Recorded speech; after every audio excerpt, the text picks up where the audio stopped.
everyone. This is the 5th Epical Revelation Fellowship. I'm Reverend Dr. Roger Paul. Today is September 15th, 2013. And we're going to continue on our study with paper 121 of the Urantia book, section 4, Gentile Philosophy. And if you're just joining us, you can find these slides that you see on the wall here online underneath the videos that we have out there. And there's a program you can also download from Microsoft there that's a slide viewer if you don't have PowerPoint. So, and it's free. So please do that. I'm going to say a little prayer and we'll get started. We're going to have one reader today. Linda's going to read for us and I'm going to talk a little bit. So you get to read the whole paper. How about that? Okay. All right, let's get started. Father, thank you for such a beautiful day, and thank you for bringing us together today, that we might share your word. We pray that you'll bless these people at home that watch these videos, that they might learn something and take it up and share it with other people in their lives. Keep our hearts and our minds open, and help us realize this is a revelation from you, that we might understand your Son Jesus better, and that we might share this information with others and help us improve our lives through these teachings. We thank you and we give you the praise in Jesus' name. Amen. All right. Gentile philosophy. Okay, section 4, Gentile philosophy. The Gentiles were, from a moral standpoint, somewhat inferior to the Jews, but there was present in the hearts of the nobler Gentiles abundant soil of natural goodness and potential human affection, in which it was possible for the seed of Christianity to sprout and bring forth an abundant harvest of moral character and spiritual achievement. The Gentile world was then dominated by 4 great philosophies, all more or less derived from the earlier Platonism of the Greeks. These schools of philosophy were... Can we go on? Yeah, well, let me mention something in that paragraph real quick, please do. We're talking about the Platonism of the Greeks. You know, this is right after, right before Jesus was born, about 400 years before Jesus was born, was the great philosophic period where Plato and a lot of the Greek philosophies came together. That's what we're going to talk about here in just a second. So that's what they're talking about, the Platonism of the Greeks there. It also mentions that the Gentiles were a little bit inferior. In other words, they didn't have that one God concept, but they were smart enough and noble enough, had enough natural goodness that it was a perfect place for Christianity to come along and take hold. And much of what we know as Christianity comes from the Gentiles, right? Mm-hmm. Okay, let's keep going. Number 1, the Epicurean. This school of thought was dedicated to the pursuit of happiness. The better Epicureans were not given to sensual excesses. At least this doctrine helped to deliver the Romans from a more deadly form of fatalism. It taught that men could do something to improve their terrestrial status. It did effectually combat ignorant superstition. And that was a big thing during that period of time, wasn't it? Superstition was abound. That's where all these Greek gods and all this stuff comes from. And it comes from what? Right from our own history of believing in certain things and certain values that weren't exactly true. Now this is Epicurios, and this is a statue from around 342 to 271 BC, that's before Christ, and he's considered the founder of the Epicurean school. And this is a Roman copy that lost Greek original in the late 2nd or 3rd century BC from near Via Aquila, Rome. It's a sculpture from 1843. Okay, so that's what Epicurius looked like. And this is another statue of him. We'll show you that one too. Which are just interesting little tidbits. Another picture of him. Kind of stony faced, didn't he? Arr, arr, arr. So I guess, America has incorporated some of this into our, founding documents, this, pursuit of happiness. Yeah, pursuit of happiness. Concept. And it's going to say something else in one of the others here, but a big indicator in this philosophy was to do something. Not to sit around and just let things happen to you, but it was important to get out and make some kind of effort and do something about it. Not a mystical thing that's just going to happen to you, right? Men could do something to improve their terrestrial status. That's right. You can do something to make yourself better. And that includes what? Philosophical and spiritual things, right? Mhm. Okay. Let's keep going. The Stoic.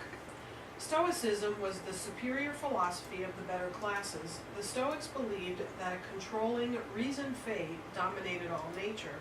They taught that the soul of man was divine, that it was imprisoned in the evil body of physical nature. Man's soul achieved liberty by living in harmony with nature, with God. Thus, virtue came to be its own reward. Stoicism ascended to a sublime morality, ideals never since transcended by any purely human system of philosophy.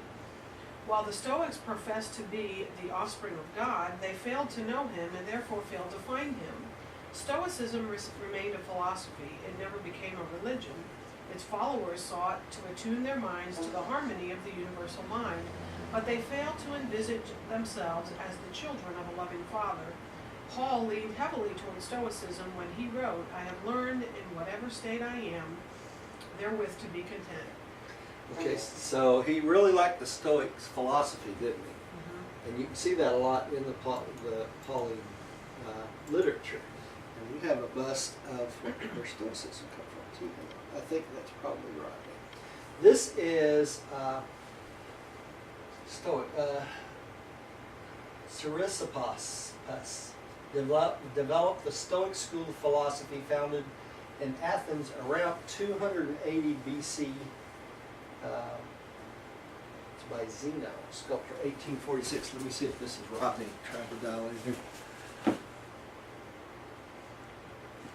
No. Okay. We're good. And I have another picture of him too. So, get a couple views of this. This is where the Stoic schools come from. The part that they taught that the soul of man was divine, they had that right. Yeah, They had that did. part right. They had that part right. But you notice here it says it had a sublime morality, and it transited purely human system of philosophy. But they never became a religion because they couldn't find God, Mm-hmm. right? Mm-hmm. They couldn't make that connection between philosophy and God. Mm-hmm. You can see why Paul would be basically interested in this because of Paul's personality. He was very much a loner type of individual when he started out, as a Jew. All right, let's go on to the Cynics. Number 3, the Cynic. Although the Cynics trace their philosophy to Diogenes of Athens, Diogenes Yeah. of Athens, they derived much of their doctrine from the remnants of the teachings of Machiventa Melchizedek. Cynicism had formerly been more of a religion than a philosophy. At least the Cynics made their religio-philosophy democratic. In the fields and in the marketplaces, they continually preached their doctrine that man could save himself if he would. They preached simplicity and virtue and urged men to meet death fearlessly. These wandering Cynic preachers did much to prepare the spiritually hungry populace for the later Christian missionaries. Their plan of popular preaching was much after the pattern and in accordance with the style of Paul's epistles. Okay, so here we see the influence of Machiventa Melchizedek too, don't we? Okay, and we know he came 1980 years before Christ, so some of these Cynic teachers and preachers that ran around were probably descendants of people that he had taught, right? Okay, and we got a couple pictures here of Diogenes, impressions of what people thought Diogenes looked like, and man could save himself if he would. yeah. This is a picture, a painting of what someone thought Diogenes would look like. Okay, and this is Diogenes with the begging bowl, I believe it's called. These are very famous paintings of him. And this next one is Asthenes, founder of the Cynic School of Philosophy, which is basically the school of the Cynics. And there's a bust of him, and this is another one, what he looked like. All right. And puts a face to all these people, doesn't he? He's got more hair than the others, doesn't he? Yeah. It says, was the teacher of Diogenes of Sinope, I think it is, and was a pupil of Socrates. And Asthenes is thought to be the founder of the Cynic philosophy and a monotheist. In other words, he believed in one God. Yep. Okay? All right, next on to the skeptics. Number 4, the skeptic. Skepticism asserted that knowledge was fallacious and that conviction and assurance were impossible. It was a purely negative attitude and never became widespread. Okay. We've all met skeptics, right? Good thing. Negative attitude. Knowledge was fallacious. All right. I'm glad we don't go by them nowadays. Let's get over here. All right. These philosophies were semi-religious. They were often invigorating, ethical, and ennobling, but were usually above the common people. With the possible exception of cynicism, they were philosophies for the strong and the wise, not religions of salvation for even the poor and the weak. Okay, So that's very interesting. So these wouldn't be popular religions, would they? To the masses anyway. These would be the more educated people, right? All right. Let's go on with the Gentile religions. Okay. The Gentile religions. Throughout preceding ages, religion had chiefly been an affair of the tribe or nation. It had not often been a matter of concern to the individual. Gods were tribal or national, not personal. Such religious systems afforded little satisfaction for the individual spiritual longings of the average person. In the times of Jesus, the religions of the Occident included, number 1, the pagan cults. These were a combination of Hellenic and Latin mythological patriotism and tradition. Okay, so we've all heard about the, I skipped over a couple slides there. The pagans, right? And they were a combination of do you catch this mythology, patriotism, and tradition? Do you know what a mythology is? I mean, it's false. It's false. Made up. That's why they call it mythology, right? Made up story. It's just a made up story. That's right. And they make up these stories to make you feel more patriotic and tradition bound, right? Okay, and that's pretty simple. Makes it pretty simple. Okay, and let's move on to emperor worship. This was real popular in Rome. Number 2, emperor worship. This deification of man as the symbol of the state was very seriously resented by the Jews and the early Christians and led directly to the bitter persecution of both churches by the Roman government. Okay. What was the other problem with the emperor worship? Any religion that worshipped a human as a god, both the Jews and the Christians had problems with. Now, you think this was a big problem when Jesus came along and he said he was the Son of God? Sure. You know, it's kind of a slap in the face to him, wasn't it? All right, so you can see why this could cause problems. And the early Christian churches refused to worship help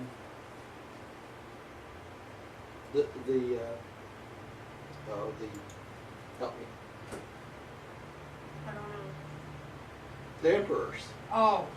You know? Like an anthropomorphic. Yeah, God. yeah, exactly. Right. Okay. Number 3, astrology. This pseudoscience of Babylon developed into a religion throughout the Greco-Roman Empire. Even in the 20th century, man has not been fully delivered from this superstitious belief. You can see that in any newspaper, can't you? So all that stuff you read in the newspaper is a lot of hoopla, right? Pseudoscience. Pseudoscience. The stars have nothing whatsoever to do with what happens to you or anybody else, right? Okay. All right. Number 4, the mystery religions. Upon such a spiritually hungry world, a flood of mystery cults had broken, new and strange religions from the Levant, which had enamored the common people and had promised them individual salvation. These religions rapidly became the accepted belief of the lower classes of the Greco-Roman world, and they did much to prepare the way for the rapid spread of the vastly superior Christian teachings, which presented a majestic concept of deity associated with an intriguing theology for the intelligent and a profound proffer of salvation for all, including the ignorant but spiritually hungry average man of those days. Okay, so what do you think they call them mystery religions? Is because there was something mystical about them, right? Something unusual. And these are still, if you think about it, people still are enamored by things that they don't understand, aren't they? I mean, even to this day. And it was very popular with people who were ignorant and spiritually hungry, right? If they saw somebody do anything that was miraculous or different, they thought, what? It was a miracle. This was the age of miracles, if you think about it.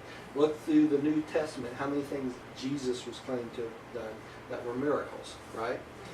And Christianity fit right into this. As Paul came along, you know, all these mystery cults and all the things that had been the fertile ground for Christianity to come right in and take it from there, right?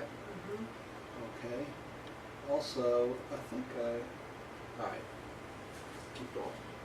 The mystery religions spelled the end of national beliefs and resulted in the birth of the numerous personal cults. The mysteries were many, but were all characterized by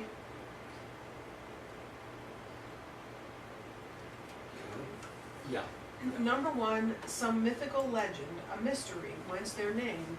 As a rule, this mystery pertained to the story of some god's life and death and return to life, as illustrated by the teachings of Mithraism, which, for a time, were contemporary with and a competitor of Paul's rising cult of Christianity.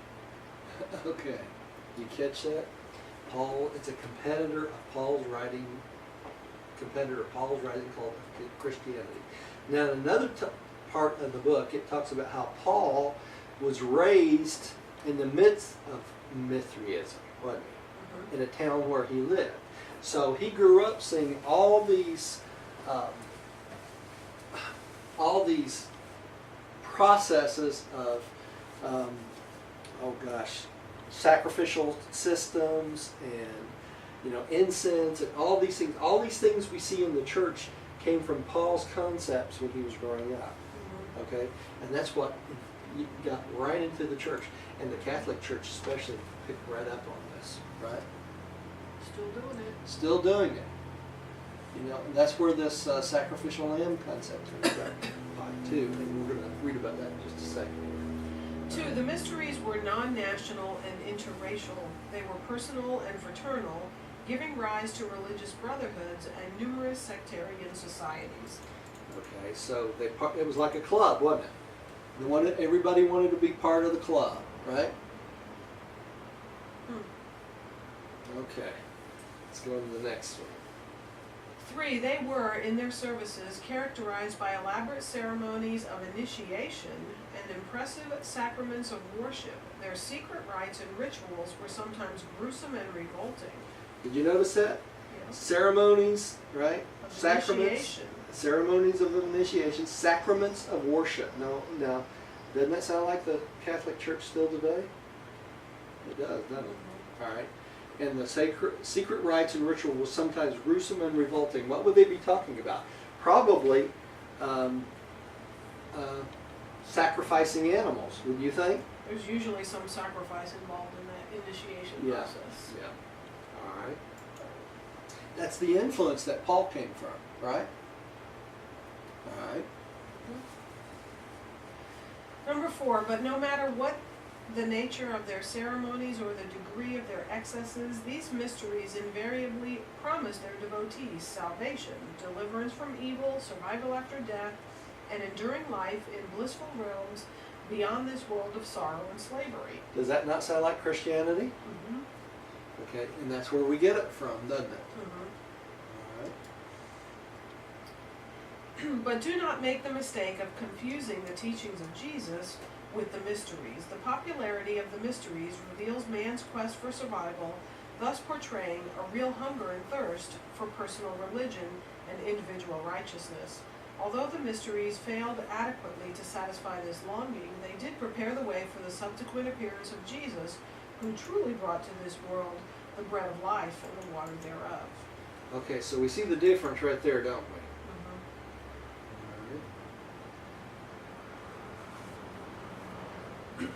Paul, in an effort to utilize the widespread adherence to the better types of the mystery religions, made certain adaptations of the teachings of Jesus so as to render them more acceptable to a larger number of prospective converts.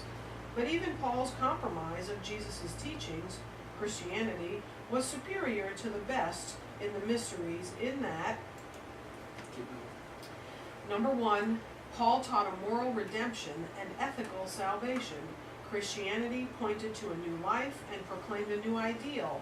Paul forsook magic rites and ceremonial enchantments. Okay, so they got rid of the magic, didn't they? Mm-hmm. Okay, and kept some of the other ceremonies, right? Mm-hmm. All right. Number two, Christianity presented a religion which grappled with final solutions of the human problem, for it not only offered salvation from sorrow and even from death, but it also promised deliverance from sin, followed by the endowment of a righteous character of eternal survival qualities. Okay, so you notice this need for men to get rid of this guilt they felt from doing things wrong, that Mhm. they called sin, Mm-hmm. right? And many of these things may not have been sin at all, they're just moral accepted Errors. errors. That's right. The mysteries, number three, the mysteries were built upon myths. Christianity, as Paul preached it, was founded upon a historic fact, the bestowal of Michael, the Son of God, upon mankind. Okay, that's the most important thing there, isn't it? Mm-hmm. Mm-hmm.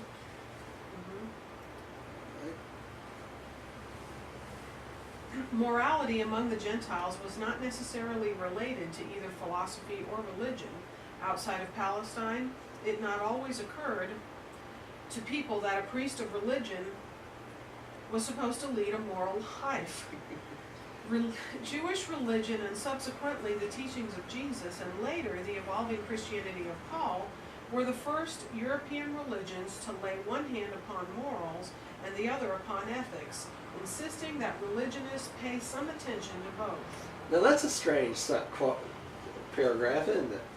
That it didn't occur to them. Huh? didn't occur to them that the priest was supposed to lead a moral life. I'm guessing it still doesn't occur to them. Yes, yeah, some of it doesn't. So, but Christianity did lay hand on a hold of morals, right? Mm-hmm. And tried to give some attention to both of them anyway. So, Mm-hmm. all right. Into such a generation of men, dominated by such incomplete systems of philosophy and perplexed by such complex cults of religion, Jesus was born in Palestine. And to this same generation, he subsequently gave his gospel of personal religion, sonship with God. Okay, so basically, so this is what was going on when Jesus was born, right? Okay. Let's keep going. Number 6, the Hebrew religion. By the close of the 1st century before Christ, the religious thought of Jerusalem had been tremendously influenced and somewhat modified by Greek cultural teachings and even by Greek philosophy.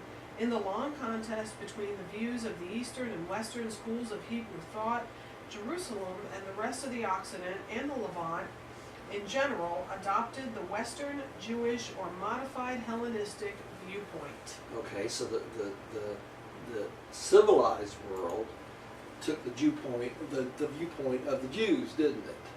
the Western, The Western, right. Hellenistic views. Right. And this is the Levant. Many people hear this word Levant and they don't know what they're talking about, where that is, right? So this is a picture of what the Levant looks like. It's basically this area right in here.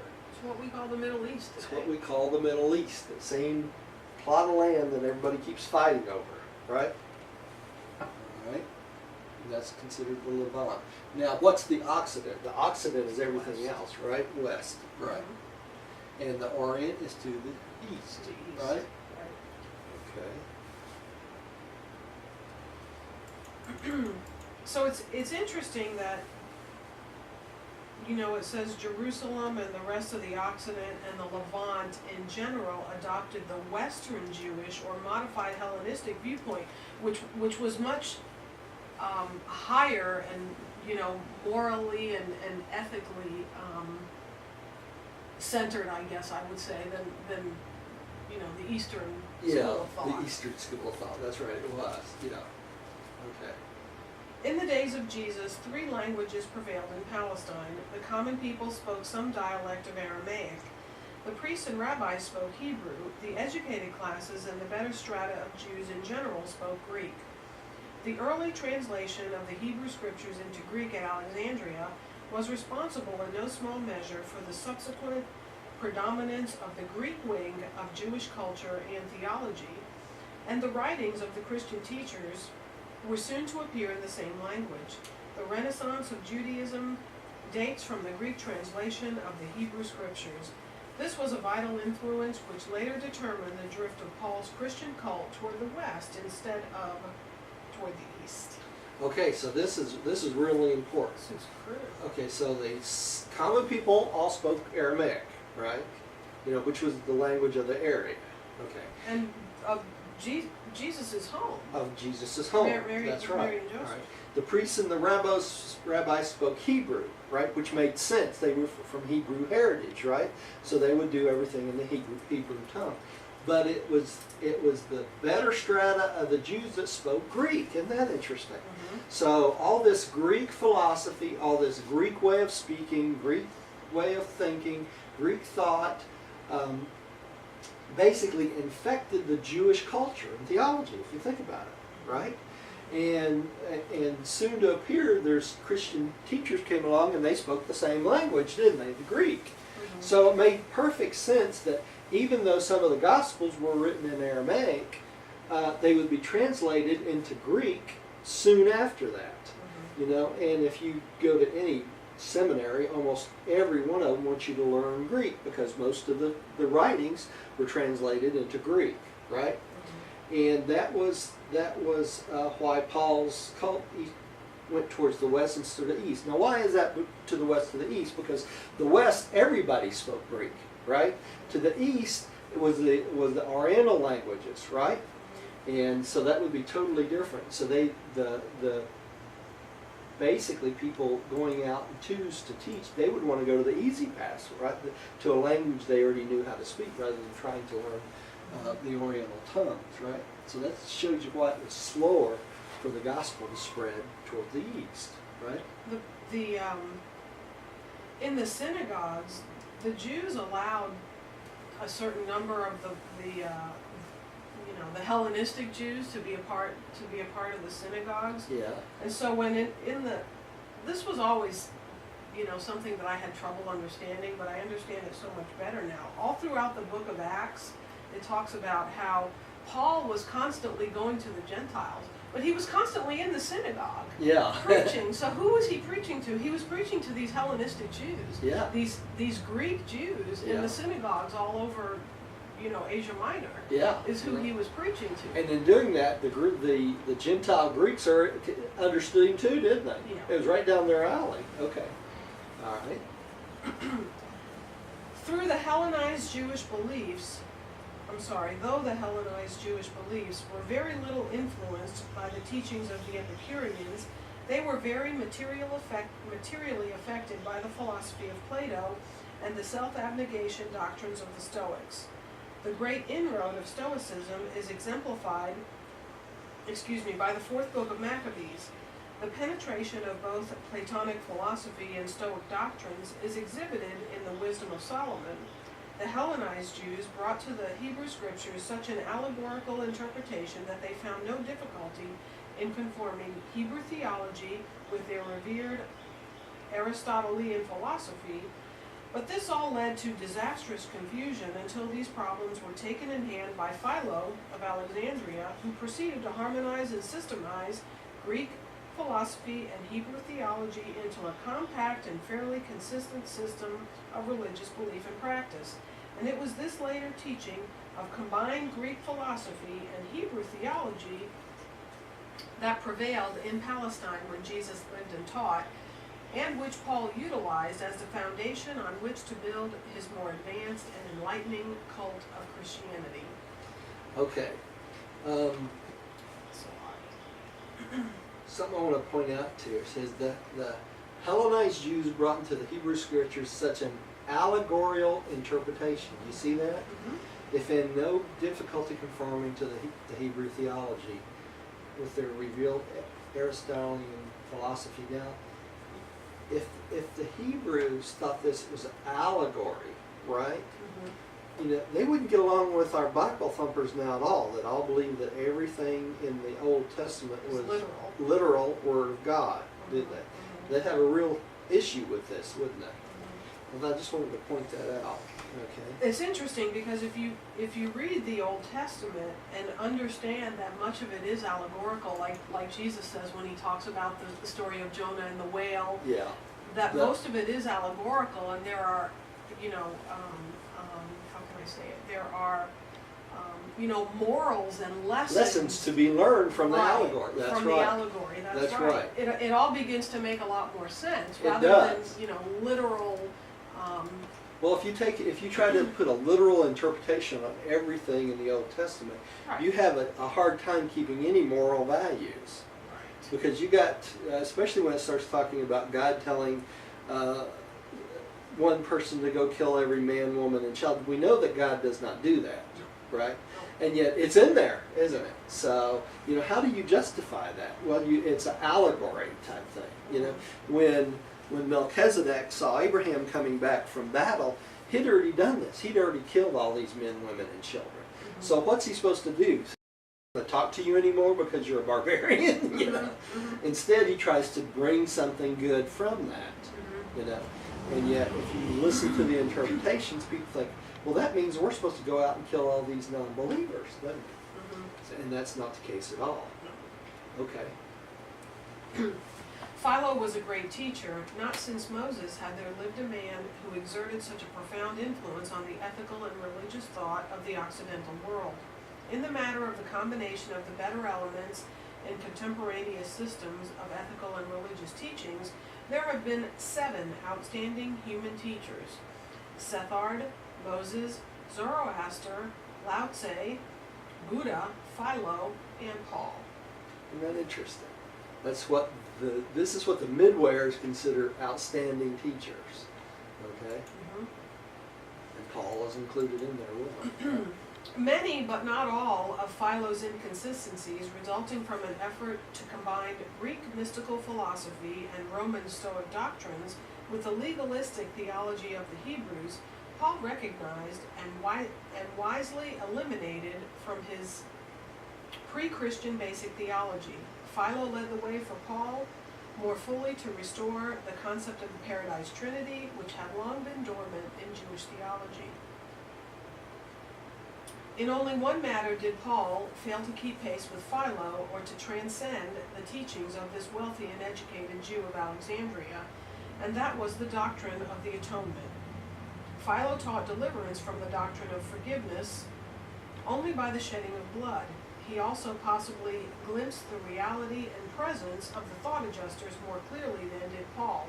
But Paul's theory of original sin, the doctrines of hereditary guilt and innate evil, and redemption therefrom, was partially Mithraic in origin, having little in common with Hebrew theology, Philo's philosophy, or Jesus' teachings.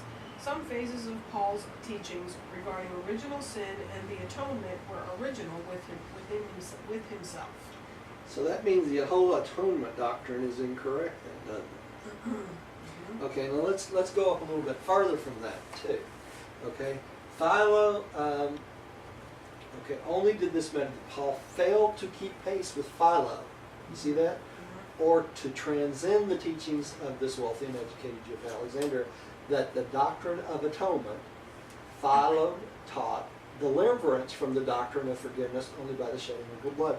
In other words, Philo was saying that no blood was needed to be shed for forgiveness, was it? He'd gone past that, and Paul missed that, didn't he? Okay, now let's go on a little bit farther, okay? And he also possibly glimpsed the reality of the thought adjuster, the father fragment, right? Then it goes on to say that the original sin doctrine, hereditary guilt, and a redemption therein was partially Mithraic in origin. That's because Paul grew up with it, right? So he learned this from the Mithraic temples as he was growing up, right? And having done that, he saw what? Sacrifice after sacrifice after sacrifice. So what did Paul come up with? He came up with the concept of original sin, and that atonement was necessary for that original sin with sacrifice. Sacrificial lamb. The sacrificial lamb concept that had been around for years and years and years. And in essence, that was an error to start out with, wasn't it? All right? And that's a hard one for Christians to understand, that God forgives sin. Okay?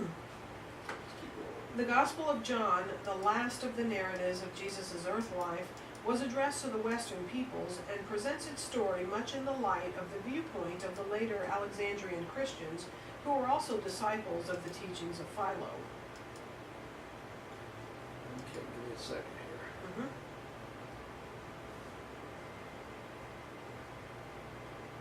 Okay, so if we would have followed the Alexandrian Christians, okay, we would have had a totally different Christian church, wouldn't we? Because what? They were not taught this concept of atonement for sin. You see that? Okay. Let's go on. That's interesting too, because later on, somewhere in the Jesus papers, we're told about John Zebedee. I think it's near the very end. We're told about John Zebedee that he eventually became one of the greatest theologians of all the apostles. Yeah, and that was his association with whom? Abner. Remember Abner? Abner was the head of the Church of Alexandria, right? And Abner did not teach Paul's gospel, did he? He didn't teach the Christians the same thing that Paul was teaching, and that's why Abner and Paul were constantly at each other, constantly writing letters back and forth and all this, and Paul kept trying to convince everybody that Christ died for everybody's sins, and Abner says that wasn't Jesus' message. Jesus' message was the fatherhood of God, the brotherhood of man, and that God forgives your sins, right? That was the big problem with Paul that Abner had, okay? All right, so.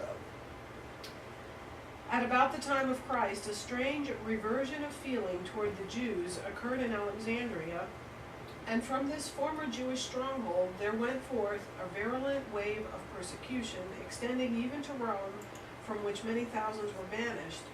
But such a campaign of misrepresentation was short-lived. Very soon the imperial government fully restored the curtailed liberties of the Jews throughout the empire. Okay, so the Jews were tolerated, right?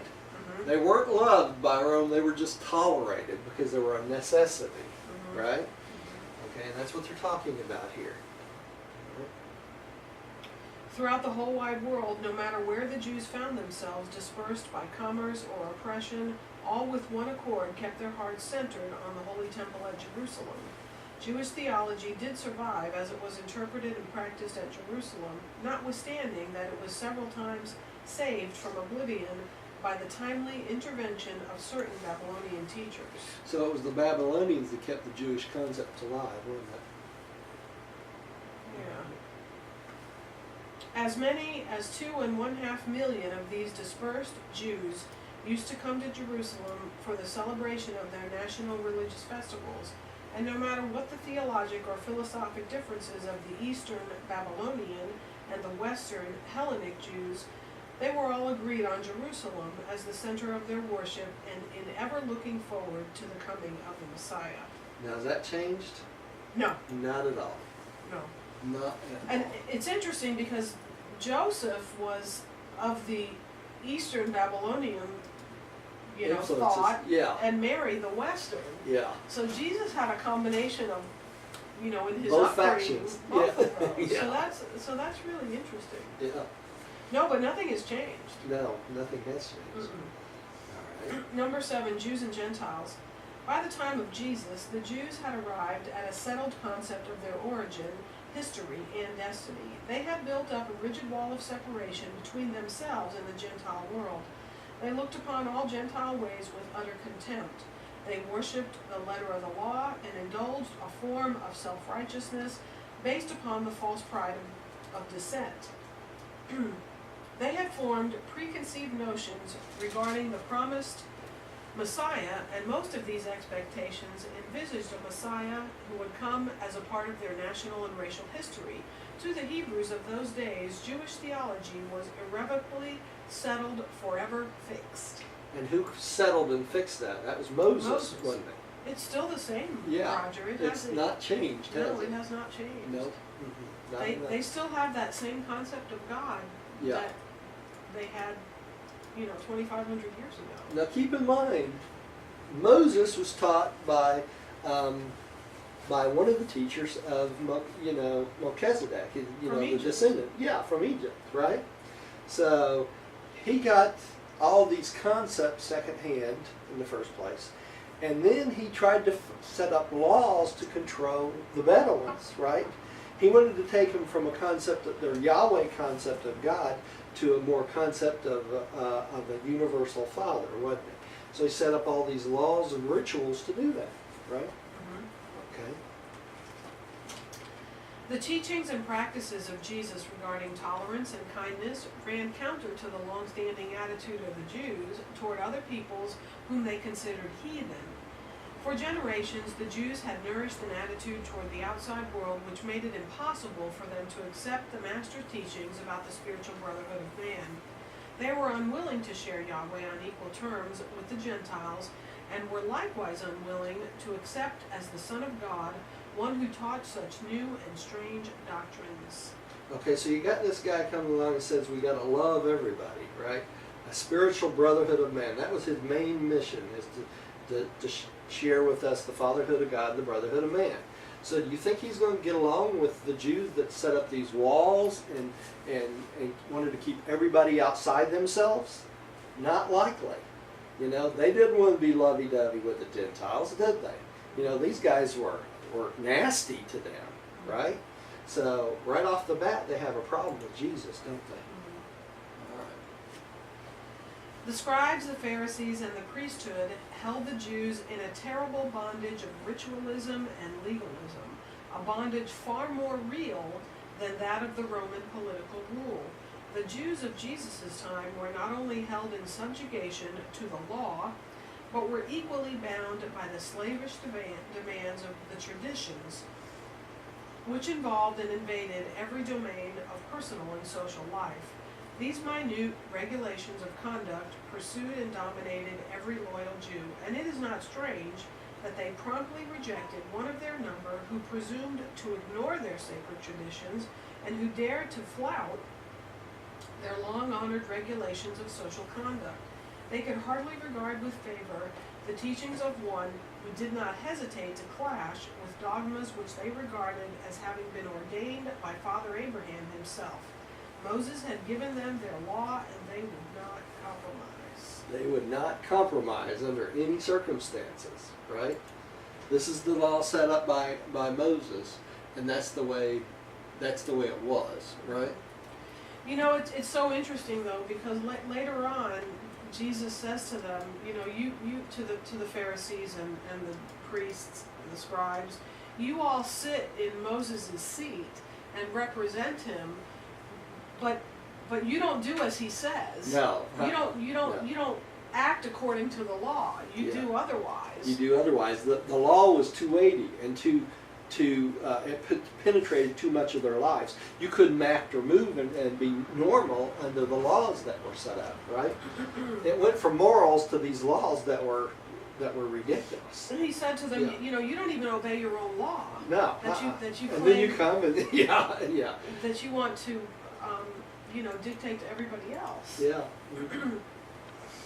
By the time of the 1st century after Christ, the spoken interpretation, so that's interesting, Spoken interpretation, you see that? The Okay. spoken, so this is the oral law. The spoken Right. interpretation of the law by the recognized leaders, the scribes, had become a higher authority than the written law itself. And all this made it easier for certain religious leaders of the Jews to array the people against the acceptance of a new gospel. So their own written law came secondary to their interpretation. The oral traditions. interpretation of the law, right? These circumstances rendered it impossible for the Jews to fulfill their divine destiny as messengers of the new gospel of religious freedom and spiritual liberty. A little bit, or are you okay? After this paragraph. Okay. They could not break the fetters of tradition. Jeremiah had told of the law to be written in men's hearts. Ezekiel had spoken of a new spirit to live in man's soul. And the psalmist had prayed that God would create a clean heart within and renew a right spirit. But when the Jewish religion of good works and slavery to law fell victim to the stagnation of traditionalistic inertia, the motion of religious evolution passed westward to the European peoples. Okay. This is really interesting. How sad. It really is sad. Impossible for Jews to fulfill their divine destinies of the messenger of the new gospel. Their divine destiny. Yeah, it was their destiny to Carry the gospel. carry the gospel forward, carry the concept of one God forward, right? And his son comes along and tries to share this with them, and they just won't hear it, right? So they cut themselves out of their own divine destiny. What a sad thing. It passed westward to the more educated Greeks who were would and willing, could that's right. grasp a hold of this. That's right. That's right. Okay, and so a different people were called upon to carry an advanced theology to the world, the system of teaching and modeling the philosophy of the Greeks, the law of the Romans, and the morality of the Hebrews, and the gospel of personality, sanctity, and spiritual liberty formulated by Paul and based on the teachings of Jesus. Okay, so we have a combination here, don't we? Okay, we've got a Greek philosophy, the law of the Romans, okay, the morality of the Hebrews, and the gospel of personality, sanctity, and spiritual liberty formulated by Paul. That's his concepts, right? Based on the teachings of Jesus. So is the New Testament 100% Jesus? No. It's the teachings of Paul, isn't it? It's his interpretation of Greek philosophy, the law of the Romans, morality of the Hebrews, and the sanctity, spiritual liberty formulated by himself, right? And he loosely based it on the teachings of Jesus. People don't see it that way. The epistles. Paul's epistles, that's right. And that's what the New Testament is based on, right? Okay. Aside from the Gospels. Aside from the Gospels, that's right. Okay. Paul's cult of Christianity exhibited its morality as a Jewish birthmark, which Paul was, right? The Jews viewed history as the providence of God, Yahweh at work. The Greeks brought to the new teaching clearer concepts of the eternal life. Paul's doctrines were influenced in theology and philosophy not only by Jesus' teachings but also by Plato and Philo. In ethics, he was inspired not only by Christ but also by the Stoics, and you can see that in his writings. Now, it's interesting here that the Greeks brought up the concept of eternal life. You know, the Christian faith has a very hazy concept of this thing they call heaven, right? So we come along with the Urantia book and we start talking about the mansion worlds. It seems like Greek to them, doesn't it? You know, it seems like a strange concept because they have this very hazy concept that you go to this place where it's got gold in the streets, people stand around and sing all day and play harps, right? They don't consider that they have a career that starts there, that they go on from there for eons and eons and eons. And so then you have, the Urantia book comes along and says, well, that's just the beginning. You have mansion worlds. You have, start with one mansion world, you work your way up through the mansion worlds, you get to the local universe, and eventually to the minor sector, major sector, and then you get to Havona, which is not paradise either, is it? You go through billions of worlds, and then you get to paradise to meet God the Father. So we kind of spell this out.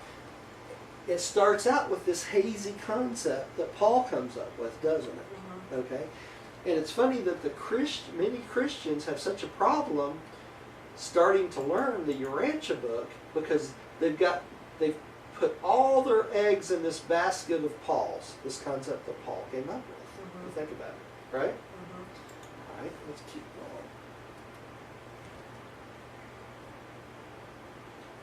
going. Okay.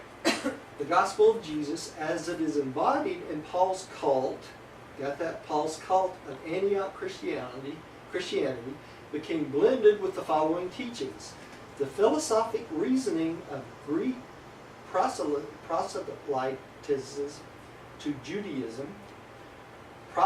to Judaism, including some of their concepts of eternal life. So you have Greeks that become Jews, right? Yeah, these are these Hellenistic Jews. That's right, with their concept of eternal life.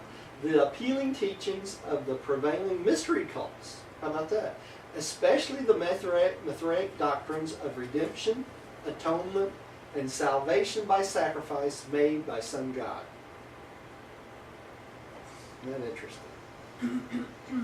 So our concepts of atonement, redemption, and salvation came from what? Mithraicism, right? Mithras. Right? The sturdy morality of the established Jewish religion.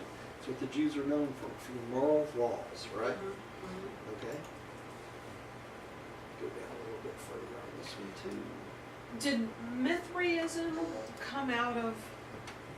I'm froze up again. Did that come We'll out of have to just go Iran? through this. Huh? Out of that area where Dalmatia was? Is Yeah, that where that religion that's where that came came out from. of? Yeah. Mithraism? Yeah. Yeah, I just heard something. yeah, it's this one here. You need to get a mouse, and those will. I mean, a mouse pad, and those will operate better. Oh, I know. For All right, Mediterranean Roman world. Okay. The Mediterranean Roman Empire, the Parthian Kingdom, and the adjacent peoples of Jesus' time all held crude and primitive ideas regarding the geography of the world, astronomy, health, and disease. And naturally, they were amazed by the new and startling pronouncements of the carpenter of Nazareth. The ideas of spirit possession, good and bad, applied not merely to human beings, but every rock and tree was viewed by many as being spirit possessed. And this was an enchanted age, and everybody believed in miracles as commonplace occurrences. So they believed that the rocks and the trees and humans and animals, everything was spirit possessed. Everybody, right? So you can see why there were so many stories of Jesus casting out demons, right? All right. Can we read some? Yeah. Want to read? Yeah. Okay, Section 8, previous written records. As far as possible, consistent with our mandate, we have endeavored to utilize and to some extent coordinate the existing records having to do with the life of Jesus on Urantia. Although we have enjoyed access to the lost record of the Apostle Andrew and have benefited from the collaboration of a vast host of celestial beings who were on earth during the times of Michael's bestowal, notably his now personalized adjuster, it has been our purpose also to make use of the so-called Gospels of Matthew, Mark, Luke, and John. You notice it says so-called Gospels here? Okay. These New Testament records had their origin in the following circumstances. Number one, the Gospel by Mark. John Mark wrote the earliest. Hang on. Give me a second here. Okay, sorry. There we go.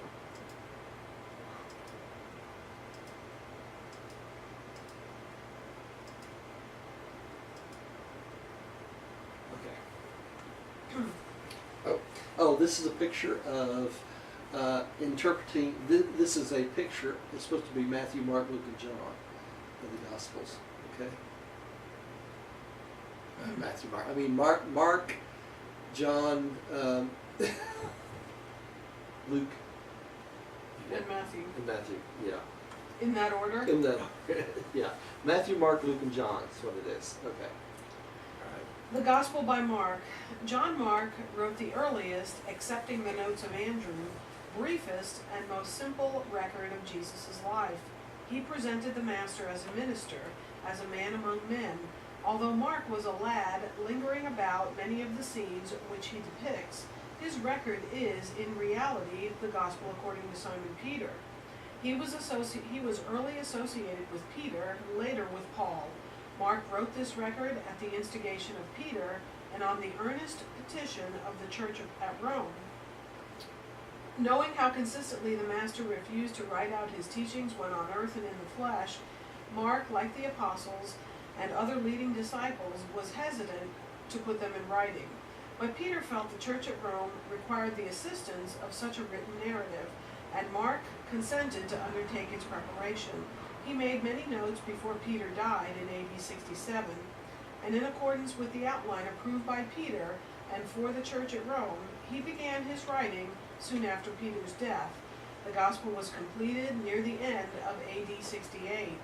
Mark wrote entirely from his own memory and Peter's memory.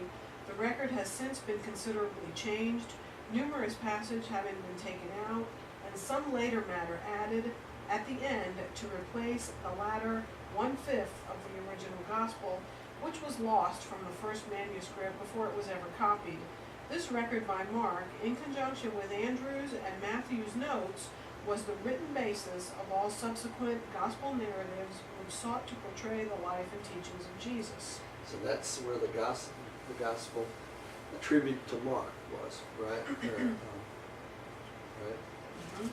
All right, and they say here that it was the gospel according to Simon Peter, but it also associated with Paul later, right? So he's got influences of both Peter and Paul in this gospel when he wrote this. And let me show you this is the artist's interpretation of John Mark teaching. Okay, and I can give you the more information on that, but I think I tell you. I was hoping Gio could see this, because some of these are French fingers. We'll go on. Okay, hang on, let me get this moved too.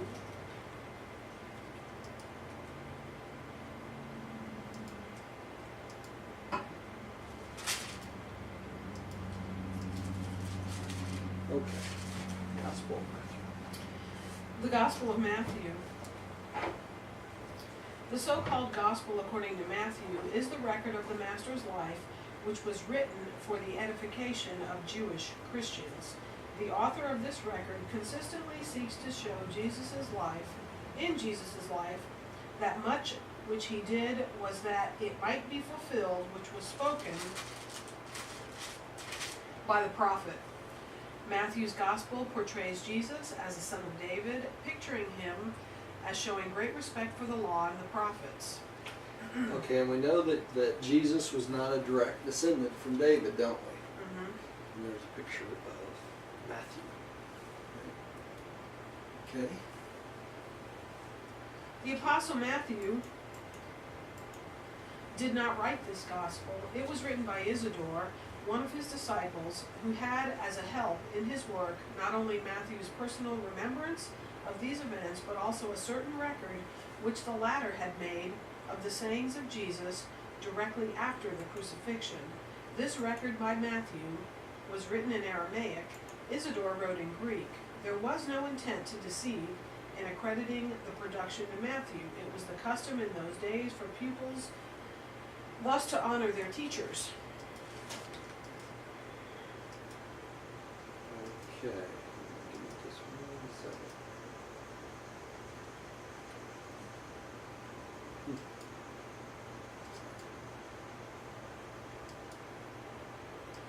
So Matthew made a record of the sayings of Jesus right after the crucifixion.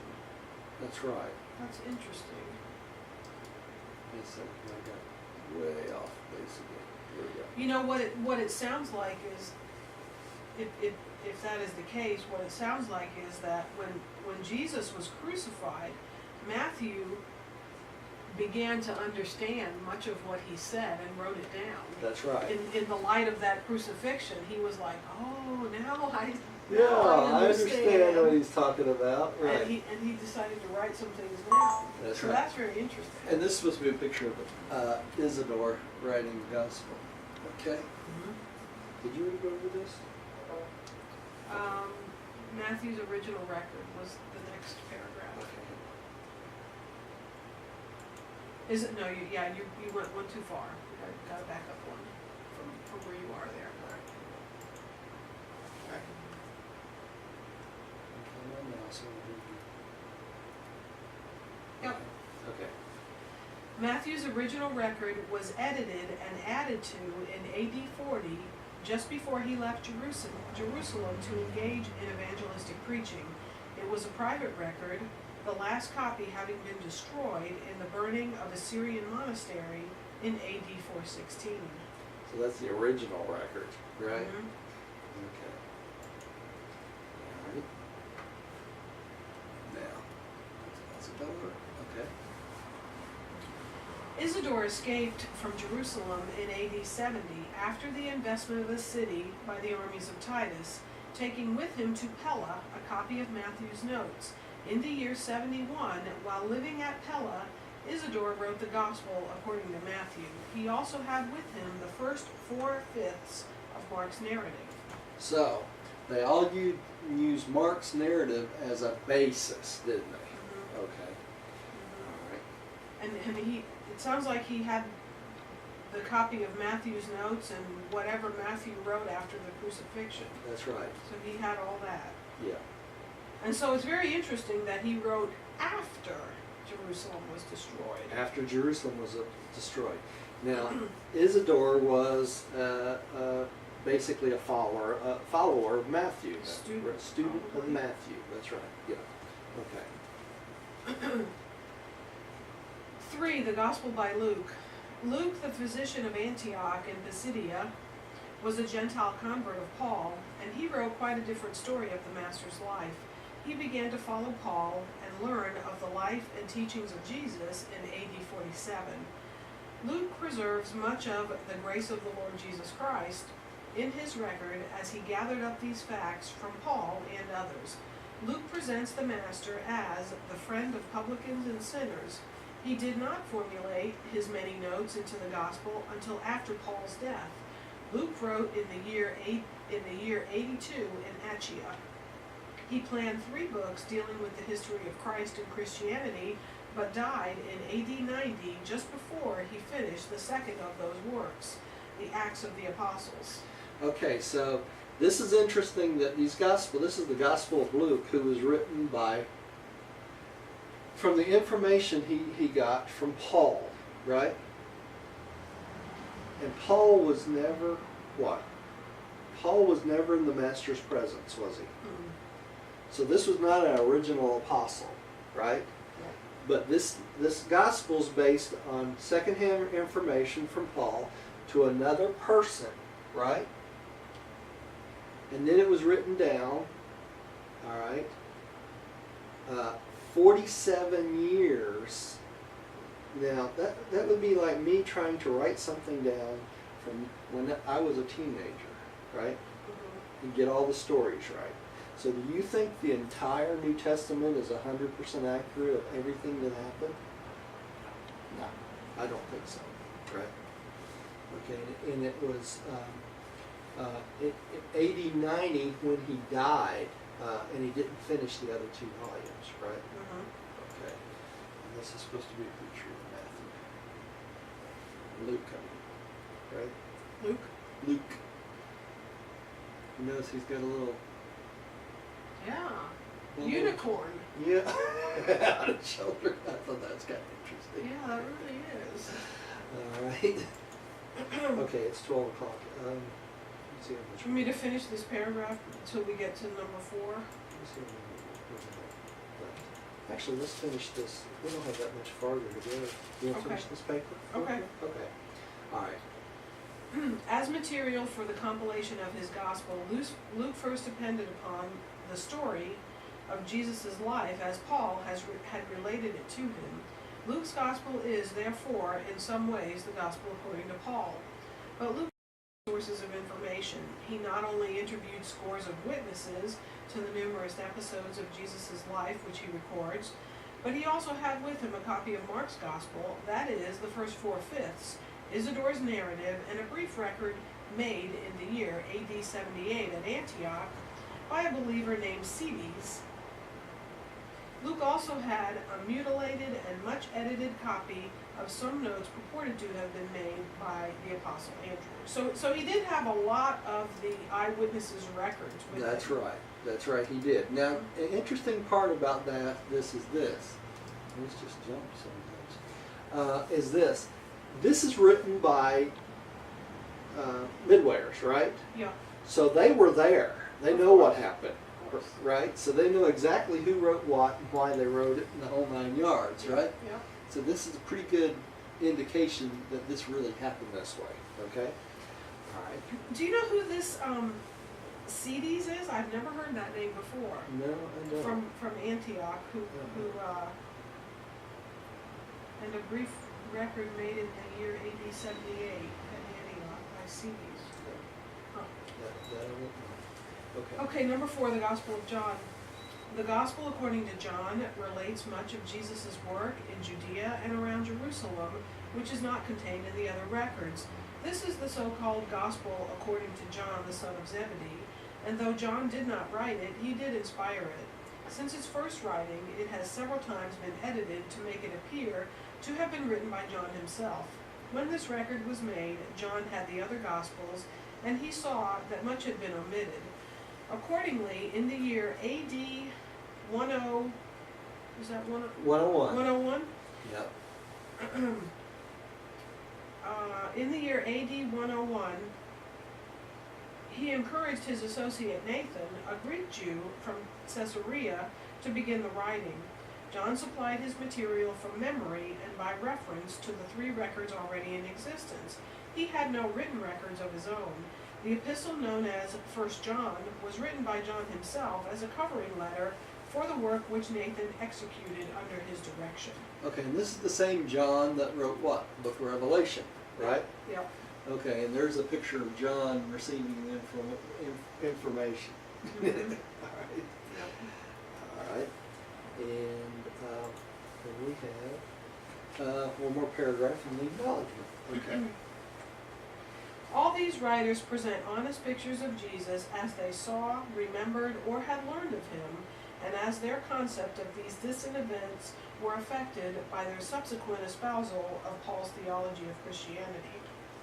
And these records, imperfect as they are, have been sufficient to change the course of the history of Urantia for almost 2,000 years. So even though Paul made some great blunders in his theology, he still was able to change the whole world with the concept of Christianity, didn't he? Mm-hmm. So we have to give him credit where credit is due. Mm-hmm. Okay, you want me to read the acknowledgement? Yeah.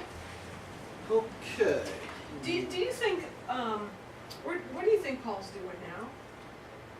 He's probably teaching in the mansion worlds, trying to straighten out some of the theology that he created. You know, because he taught a lot of people, didn't he? Mm-hmm. Right? And he did a lot of good by starting the Christian church.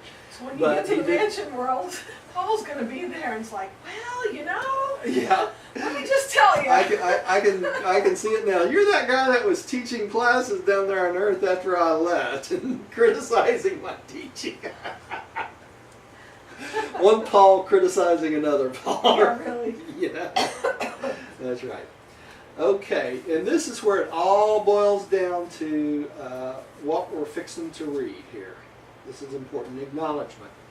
In carrying out my commission to restate the teachings and to retell the doings of Jesus of Nazareth, I have drawn freely upon all sources of record and planetary information. My ruling motive has been to prepare a record which will not only be enlightening to the generations of men now living, but which may also be helpful for all future generations. From the vast store of information made available to me, I have chosen that which is best suited to the accomplishment of this purpose. As far as possible, I have derived my information from purely human sources.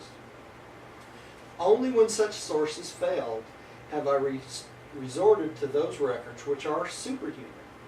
When ideas and concepts of Jesus' life and teachings have been acceptably expressed by a human mind, I invariably gave preference to such apparently human thought patterns. Although I have sought to adjust the verbal expression the better to conform to our concept of the real meaning and the true import of the Master life and teachings, as far as possible I have adhered to the actual human concept and thought pattern in all my narratives. I well know that those concepts which have had origin in the human mind will prove more acceptable and helpful to other human minds. When unable to find the necessary concepts in the human records or human expressions, I have next resorted to the memory resources of my own order of earth creatures, the midwayers. And when that secondary source of information proved inadequate, I have unhesitantly resorted to the planetary resources of information, interplanetary, superplanetary resources of information. So basically, he's staying with his charge to retell the life of Christ, right?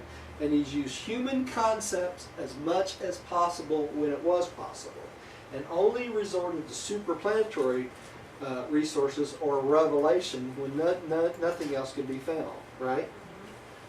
The memoranda which I have collected and from which I have prepared this narrative of the life and teachings of Jesus, aside from the memory of the record of the Apostle Andrew, embrace thought gems and superior concepts of Jesus' teachings assembled from more than 2,000 human beings who have lived on earth from the days of Jesus down to the time of the inditing of these revelations, more correctly, restatements.